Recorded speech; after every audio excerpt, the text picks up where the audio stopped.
मंगलवार को राजस्थान के जैसलमेर जोधपुर हाईवे पर हुई दर्दनाक घटना ने न सिर्फ कई परिवारों को सदमे में डाला, बल्कि हम सभी को एक साथ कई दिशाओं में सोचने पर मजबूर कर दिया है। चलती बस में अचानक आग लगी और इस भयानक मंजर में 20 यात्रियों की जिंदा जलकर मौत हो गई।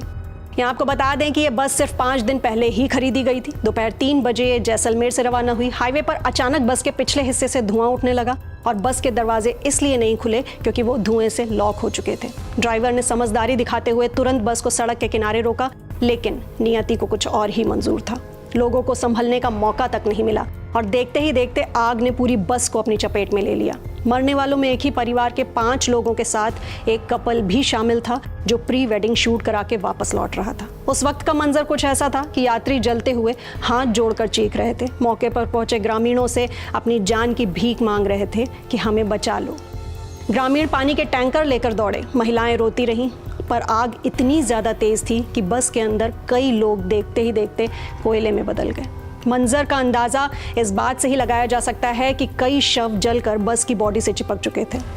उन्हें बाहर निकालने के लिए सेना तक की मदद लेनी पड़ी। ये न सिर्फ एक हादसा है, बल्कि हर उस व्यक्ति के लिए चेतावनी है जो लापरवाहियों के साथ सफ़र करता है। गनीमत रही कि 15 यात्रियों को गंभीर हालत में बचाया गया, जिनमें 4 महिलाएं और 2 बच्चे भी शामिल हैं। कुछ घायल तो 70% तक जल चुके थे। उन्हें तुरंत जैसलमेर से नेशनल हाईवे 125 पर ग्रीन कॉरिडोर बनाकर पुलिस एस्कॉर्ट के साथ जोधपुर रेफर किया गया।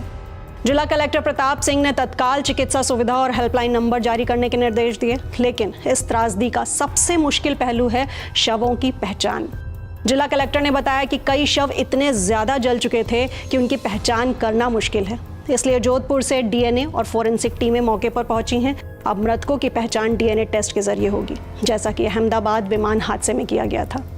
ये प्रोसेस पूरा होने के बाद ही शव परिजनों को सौंपा जाएगा। हादसे की गंभीरता को देखते हुए राजस्थान के मुख्यमंत्री भजन लाल शर्मा ने देर रात जैसलमेर पहुंचकर जली हुई बस का निरीक्षण किया। वहीं प्रधानमंत्री नरेंद्र मोदी ने भी इस हादसे पर गहरा दुख जताते हुए मृतकों के परिजनों के लिए 2 लाख रुपए और घायलों को 50,000 रुपए मुआवजा देने की घोषणा की है। अब आते हैं इस घटना के सबसे अहम पहलू पर।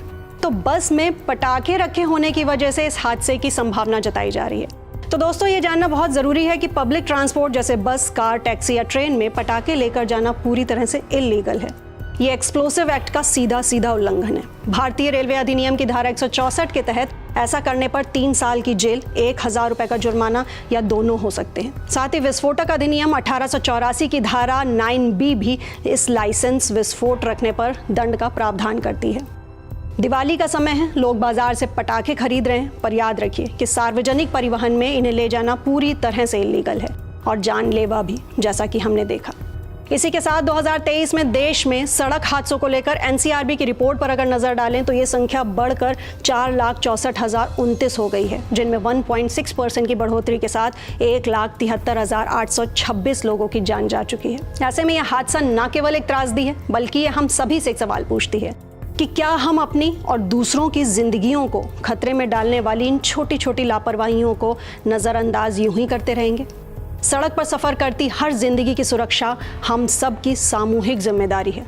ऐसे में सुरक्षित रहें और कानून का पालन करें। साथ ही साथ इस हादसे में जान गंवाने वाले लोगों के लिए अगर आप शेयर करना चाहें अपनी संवेदनाएं तो शेयर करें नीचे हमारे कमेंट सेक्शन में।